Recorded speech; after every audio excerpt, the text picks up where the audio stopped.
My name is Talia Rowan, and I was raised to believe family meant you never left anyone behind. In our house, loyalty was scripture, and promises were nails driven straight and true. I carried that faith like a pocket Bible in my chest, until the night it splintered. I woke in twisted metal, tasting copper and airbag dust, my leg shrieking with a pain so sharp it felt like a second heartbeat. Through the spidered windshield, I watched two red taillights shrink down the county road and vanish into the dark. What happened next will shock you. Before we jump back in, tell us where you're from. If this story moves you, please subscribe. Tomorrow, I have a special story for you. The world at first was sirens and gravel. The seatbelt dug into my collarbone, hot and buzzing. The dashboard smelled like cooked wires and cheap pine. I was not crying. I remember thinking that, with a clarity that didn't fit the scene. I am not crying. A shape leaned into the shattered window, an EMT with calm eyes and a voice that moved as slowly as honey. "Can you hear me?" she asked. "What's your name?" "Talia," I managed. My throat burned. My tongue felt swollen. My leg is wrong. "We've got you. Stay with me." Hands worked around me with practiced reverence. A cervical collar pressed, cool against my skin. The EMT shone a light that made the world go white for a second and then come back with edges. Somewhere to my left, a second responder said, "Driver seatbelt locked, passenger bag deployed. Copy?" "Copy," the honey voice. EMT said, "Passenger injuries. Let's stabilize the femur." I tried to turn my head, but the collar held me. "My parents," I said, breath snagging. "They were here. I saw taillights." "We'll ask you about that later," honey voice murmured. And something in her tone made me feel both small and held. "Right now, I need you to breathe with me." They slid a backboard under me and my world became a rectangle. The stars skimmed by in a narrow slice of sky. When they lifted, I thought I might black out, but I clung to the EMT's voice like it was a rope thrown down a well. In the ambulance, the ceiling blinked with soft blue lights. The pain in my leg found a rhythm. I answered questions, my name. Again, my birthday, the governor. I got that one right, then wrong, then laughed in a small, broken way because laughing hurt worse than anything. At the ER, the doors parted and swallowed me whole. The cold, singed smell of the wreck gave way to antiseptic and fluorescent hum. A nurse with freckles counted under her breath as they transferred me. A doctor said, "compound fracture," and "ORF," and I let those terms pass through me, like weather. They were big people words, and I felt small. A child in a waterlogged dress, shoes full of sand. When the x-rays came back, my leg was a jigsaw puzzle. They dosed me with something that smoothed the edges of the room, and when I blinked next, a blanket was tucked tight around me and my mouth tasted like chalk. Outside the curtain, voices braided and unbraided. I recognized one immediately. Daniel. My brother's voice had always been a doorway I wanted to open, the kind that promises warm rooms and soup simmering. Tonight, it was a latch with no give. He didn't come into the bay. He spoke to someone. At the desk, his tone low, impatient. I couldn't catch the words. Then another voice joined, silk wrapped around steel. Vera, my sister-in-law, whose smile could frost glass. The tones carried, even when the words did not. A nurse asked them to sit. Chairs scraped tile. By the time a social worker brought them behind the curtain, I had built a small wall between my ribs, brick by brick, each brick a memory of my father, the porch light, the smell of cedar on his hands. Daniel stood at the foot of the bed, hands in his pockets like a contrite teenager. Vera folded her arms loosely, the posture of someone who wins arguments by not moving. "You look okay," Daniel said, and the last word fractured as it left. Him, His eyes flicked to the dressing on my leg, then away. I waited. Vera cleared her throat. The important thing is we handle this responsibly, for the family. She nodded as if agreeing with herself. The police will want a statement. It's best if you say you were driving. My breath caught. I wasn't. Daniel's mouth tightened. You know how it is, he said softly. We don't need trouble. Not with everything else. Everything else, I repeated, tasting the words. They were the kind you set on a scale and watch the needle twitch. I wasn't driving. It's a simple statement, Vera said, and a man stepped in behind her. Thin tie, anonymous face, cousin. To someone, lawyer to someone else. He held a clipboard like a tray at a buffet. Sign here, he said, not unkind, the way you speak to a child afraid of a shot. I stared at the form. The top line may as well have read, "Please erase yourself neatly and we'll handle the rest." My father had taught me to sign my name only to things I could carry in my hands without shame. No, I said gently. Not tonight. Not ever. A stillness fell, like the room had put down its own clipboard to listen. Daniel's jaw clicked. Vera's smile thinned into a seam. The anonymous lawyer withdrew without a word, as if he'd been a stagehand who had delivered a prop and missed his cue to exit. I'm tired, I said. I need to sleep. Vera leaned closer, perfume neat as coins. You don't want to make this harder than it has to be, Talia. I want the truth, I said, and closed my eyes. The surgery fused bone to metal. When I woke, there was a new geography in my leg, foreign, solid, inevitable. I learned to measure pain in degrees, in the distance between bed and bathroom, in the weight of a mug. Marvin Rehnquist, who lived 2 houses down from my rental on Maple, came by the next afternoon with a small plant I couldn't name and a bag of oranges. He had a way of standing that made you feel like nothing could knock him off center. You need anything? He asked. Proof, I said, surprising myself. I think I need proof. He nodded like I'd asked for salt. Proof is stubborn, he said, but it likes to be found. A day later, a woman with a ponytail and a badge that said Crash Data Specialist wheeled a cart to my room. On it sat a squarish device that looked like the heart of a small machine. She introduced herself as Corey and set the box on the tray table. This is the EDR reader, she said. Event data recorder. Your car's black box. She spoke to me like I was a person with a brain and a right to use it. It logs pre-crash. Speed, braking, seatbelt status, airbag deployment, things like that. Does it tell you who was driving? I asked. It tells us what the seats and belts were doing, she answered, smiling. And the story those pieces tell is often louder than anyone's memory. She pulled up a graph. Lines braided and dipped. Small squares blipped when an airbag inflated. See this? She pointed. Driver seatbelt latch, locked. Passenger airbag, deployed. Knee airbag, deployed on passenger side. Based on the pattern of deceleration and your injuries, you were in the passenger seat. The driver's seat airbag didn't deploy because... She tapped the screen. There was no occupant weight signature, or the system was compromised by an unlatched position during the microsecond window.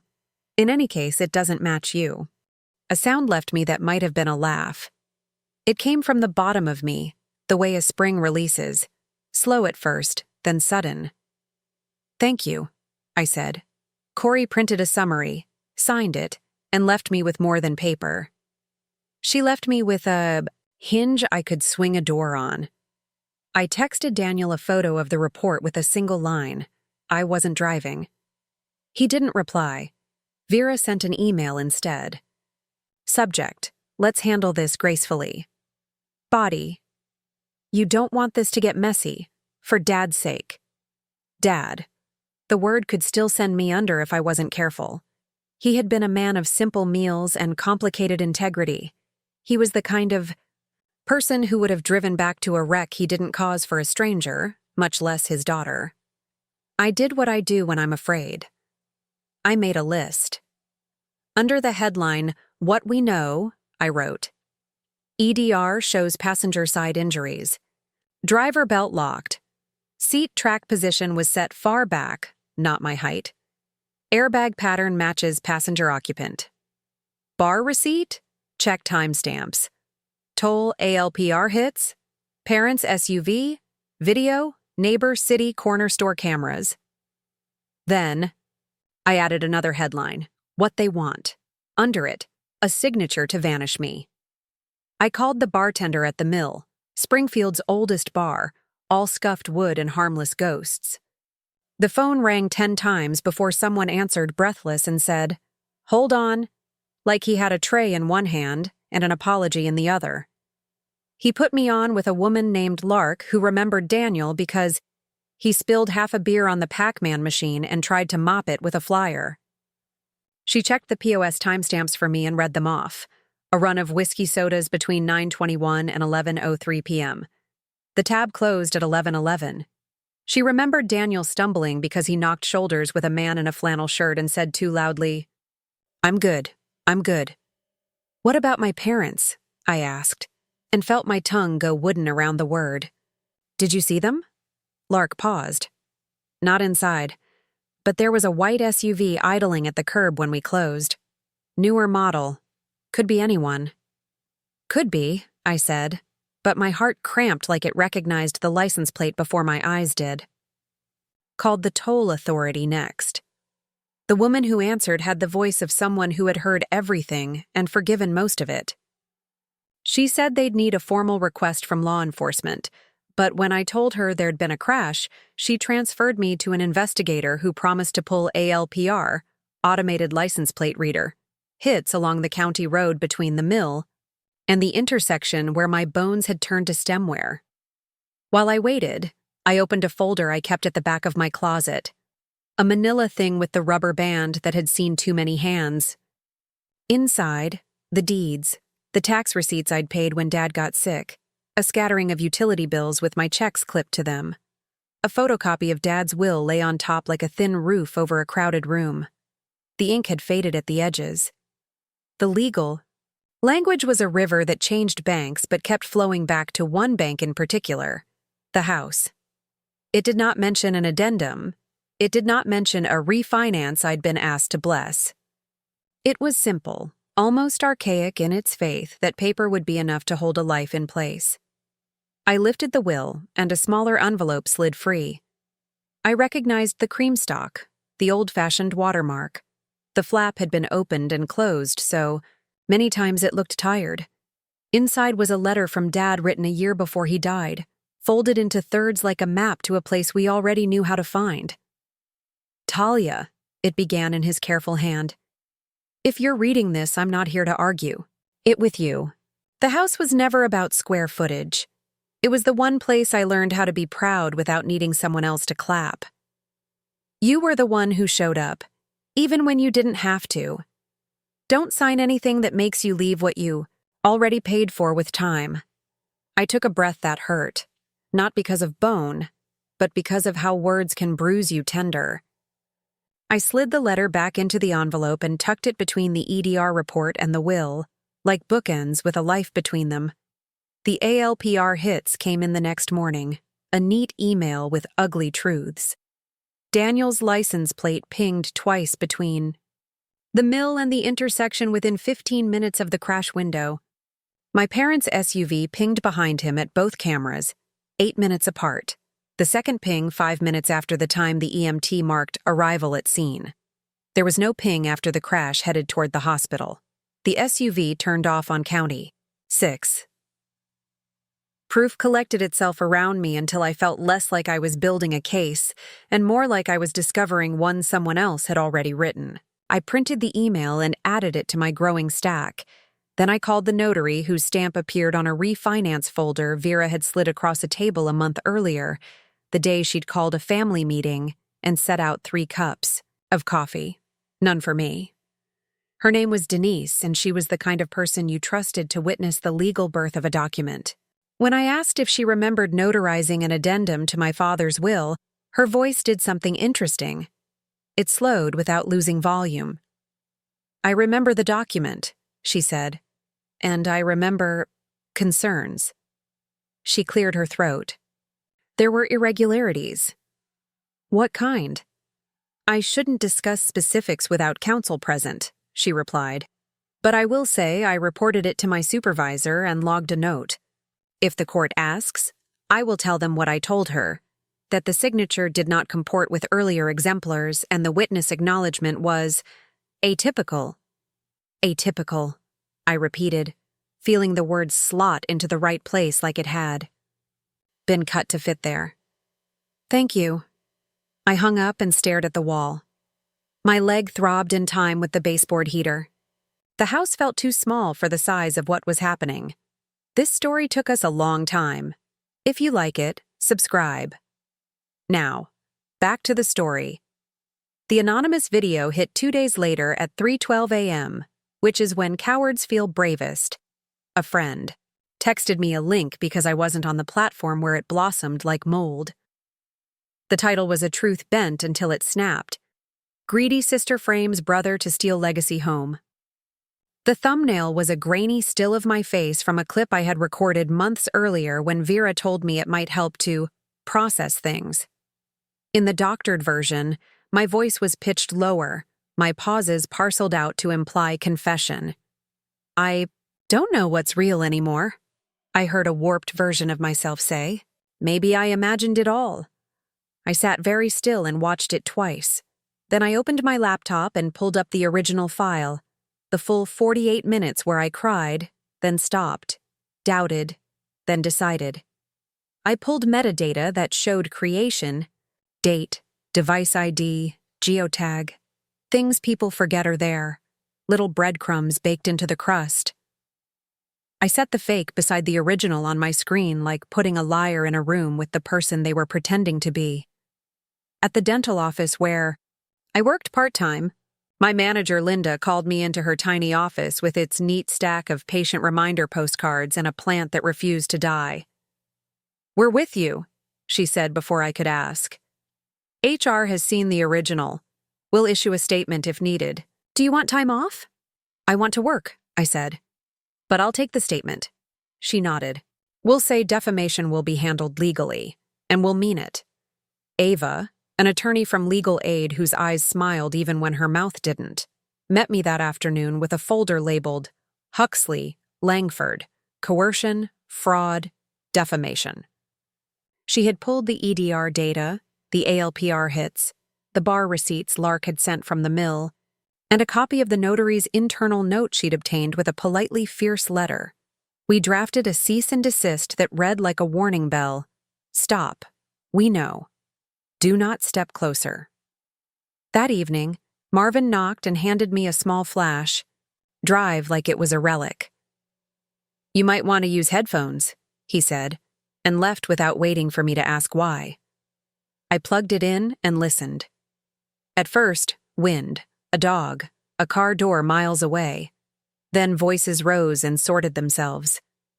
"Daniel, threaded tight. She'll sign," he said. "She always caves." Vera's voice was cooler than the night air. "If she doesn't, she's combustible. You push a little, she'll burst. People won't believe her." A pause. The rustle of jackets. Then a sentence that untied something in me that had been in a knot for years.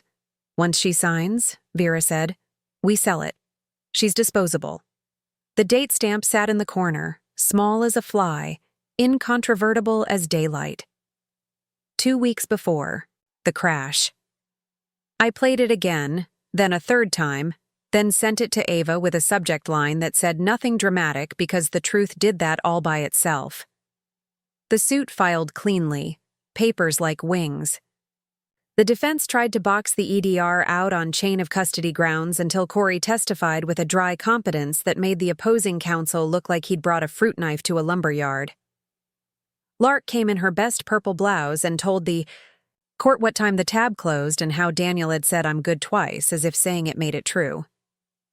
The notary walked the court through the difference between an exemplar and a forgery, with the kind of precision that makes you grateful some people wake up in the morning caring about tiny differences. She didn't accuse. She explained.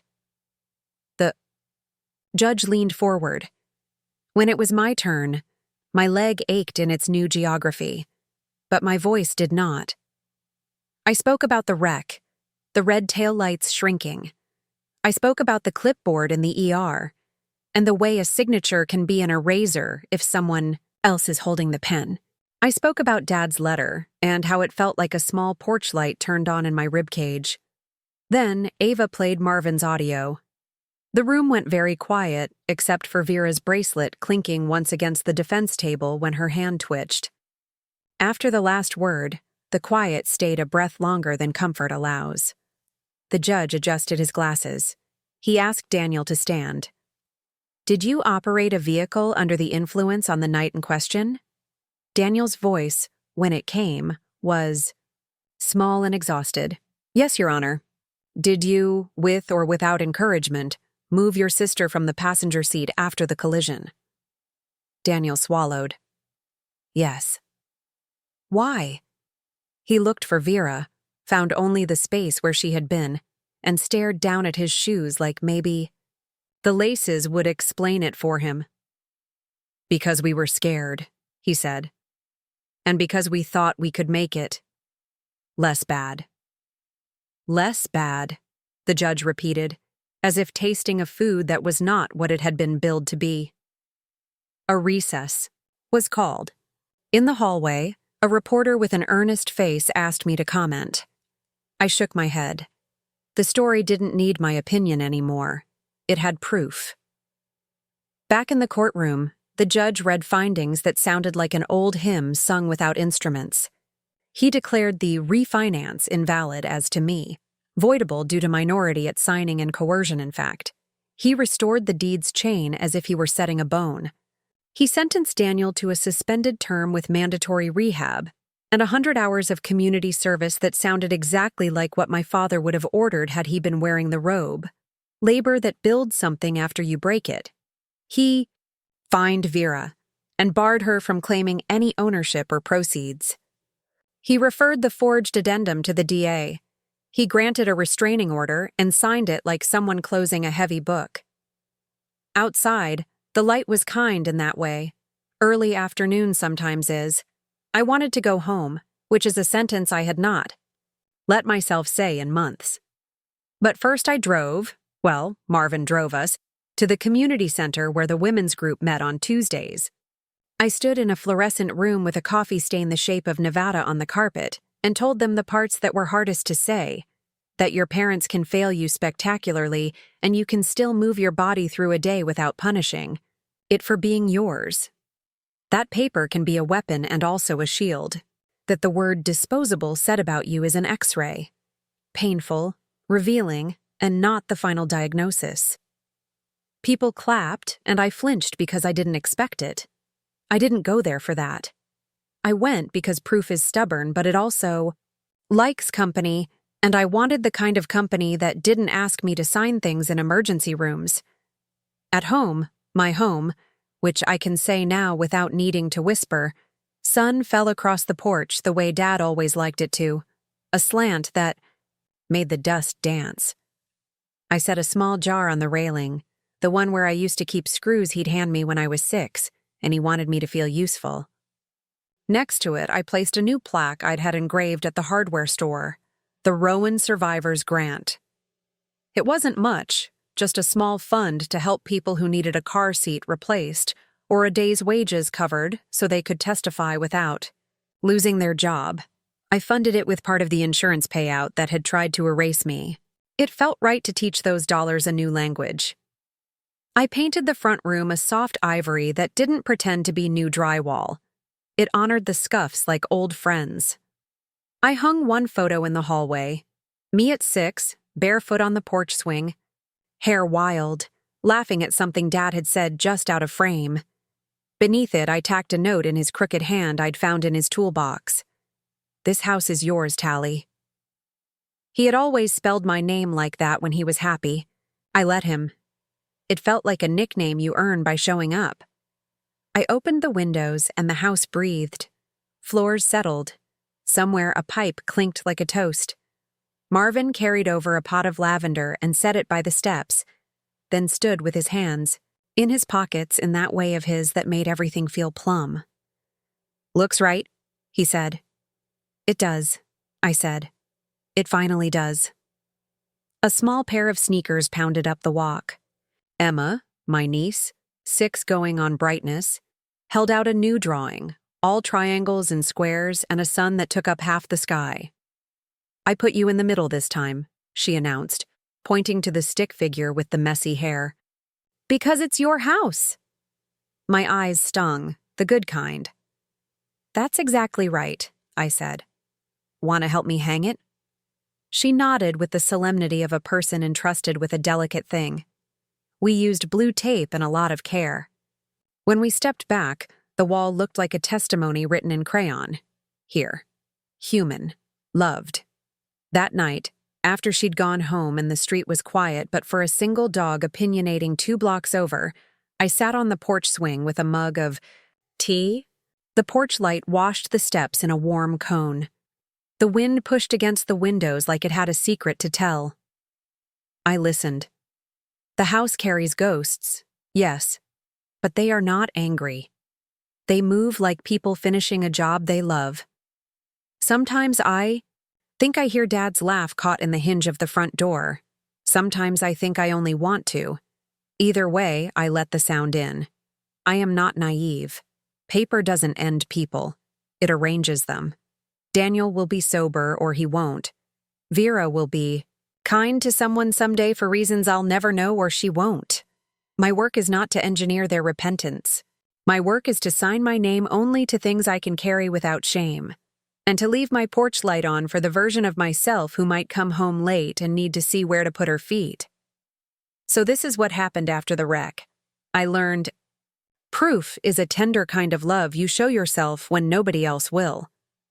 I learned that the opposite of erasure is not applause, it is presence. I learned that even when people you trusted treat you like a ledger line to delete, you can become the book that refuses to close. 2 days after the verdict, a bill came in the mail addressed to Ta Rohan. I laughed and taped it to the corkboard by my desk. Because some things you keep just to remember how small a mistake can be compared to the size of a life. I paid it on time. I labeled the folder. I made tea. Before bed, I pulled Dad's letter out and read it again. Not because I had forgotten what it said, but because sometimes your chest needs to hear the same sentence out loud until your bones memorize it. Don't sign anything that makes you leave what you already paid for with time. I folded the letter gently and put it back. I turned off the porch light and then turned it on again, the way I used to when I was a child.